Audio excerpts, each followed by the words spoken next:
Tânia de Carvalho. Tânia de Carvalho, um dia movimentar 115 milhões de dólares. Como é que foi possível? Bem, eu vou dizer o seguinte, fez algumas perguntas interessantes a Dalva, que eu vou responder a pergunta que me faz com essas perguntas. Sim, as pessoas devem ser denunciadas. Isabel não tirou sozinha. 115 milhões de dólares, por mais que ela fosse a PCA da Sonangol, houve conivência. Foi, não? Sim, estou a falar no momento em que fez essa transação. E dizer que o problema da corrupção em Angola chegou sem ser a sair endêmico. Deve denunciar. Deve, eu concordo que deve denunciar.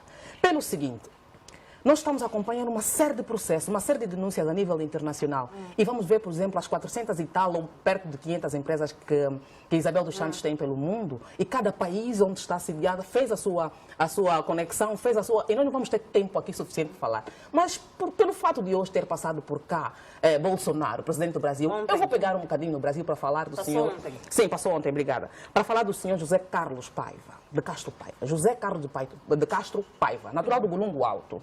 Foi, tão somente, o primeiro diretor da filial da Sonangol no Reino Unido. Reino Unido, UK, foi o primeiro sítio que Angola começou a fazer as transações internacionais, negociações, em dólares lá. Ele foi o primeiro diretor, Isabel dos Santos estudou lá. Ainda ele diretor. Ele cuidou da Isabel e de todos os outros filhos do antigo presidente e outros dirigentes também que mandavam para lá os seus filhos em Houston e tudo mais. Estou a falar onde ela começou a aprender a maquinar. Isso é só tudo uma questão de aprendizado, muito bem arquitetado. Castro Paiva não morreu. Castro Paiva é a pessoa que a facilitou Isabel dos Santos, por exemplo, a ter o resort Mussulo no Brasil, na Paraíba, e outros resorts também, porque é tudo público, está aí, a gente consegue ver. Castro Paiva conseguiu tirar 13 milhões de dólares de Angola, ou muito perto, para fazer um dos resorts da Isabel. Castro Paiva não agiu sozinho. Repara que, por exemplo... de quem? Ele sabe, ele vai explicar quando conseguir ser arguído aqui. E se for, ele sabe, porque documentos hoje tudo é público. Em 2010, Kesa, os Estados Unidos da América tirou um relatório muito interessante. Um relatório que apresentou os maiores problemas a nível da banca nacional. Os acionistas do BAE. O BAE era um banco que a Sonangol tinha ações. José Eduardo Santos, na altura, como chefe do Estado, pegou nas ações da Sonangol, decidiu distribuir para aqueles que ele queria amarrar para si, para amanhã, porque ele não comeu sozinho. Era mesmo muito inteligente o nosso antigo presidente. Dividiu para alguns, para amanhã estarem todos macumunados e terem dificuldades de... Estamos a falar, por exemplo, de Isidério Costa, o próprio Manuel Vicente, estamos a falar, eu tenho aqui muito bem apontado, Joaquim David, dentre outros, porque esses documentos, repito, são públicos. Então, se as ações da Sonangol, uma empresa... Estão lá esses nomes, estão lá esses nomes, estão lá esses nomes, estão lá esses nomes. Depois, quem quiser pode pesquisar, as folhas são muitas. No entanto, o que é que eu quero dizer com isso? Essa gente toda ajudou a fazer Isabel na sua formação, ajudou a formá-la e ajudou a chegar onde chegou. Só que Isabel dos Santos fica, como é que eu diria, com inveja. Porque Isabel dos Santos achou que Manuel Vicente tem mais dinheiro que o pai. Manuel Vicente que lhe criou, que lhe educou, que lhe ajudou, que lhe abriu as portas, que lhe mostrou como se tiram as coisas. A Isabel dos Santos chega na Sonangol, a Isabel dos Santos decide fazer a vida negra do nosso, que chegou a ser vice-presidente da República. E começa a morder aqueles que lhe criaram, a morder as suas próprias cobras. Isso foi o primeiro problema. O que é que acontece com essa situação?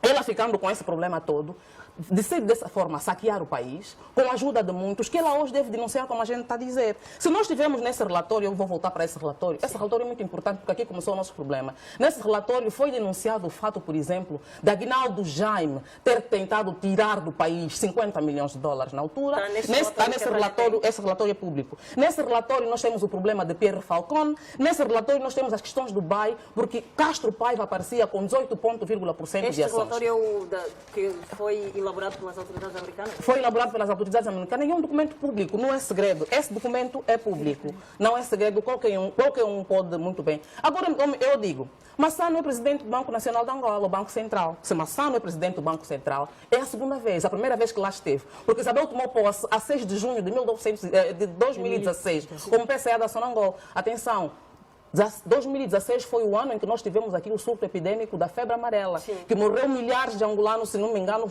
aqui na extensão do número. E foi o maior...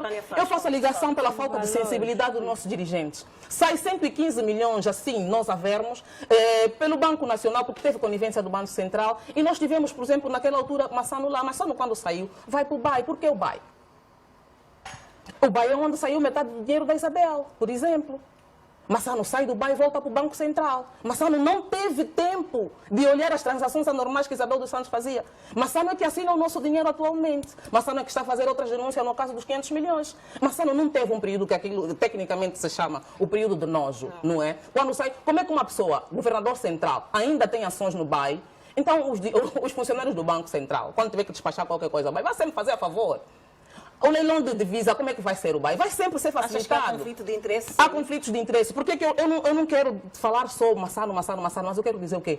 Que as pessoas todas que fizeram parte do SAC devem aparecer a público. Tem que haver humildade nessas pessoas. Eu, quando falo de Castro Paiva tem milhões e milhões de dinheiro angolano. Foi investigado no Brasil, tem processo no Brasil, mas aqui em Angola ainda é diretor no BAE. Ainda tem como movimentar o nosso dinheiro no BAE.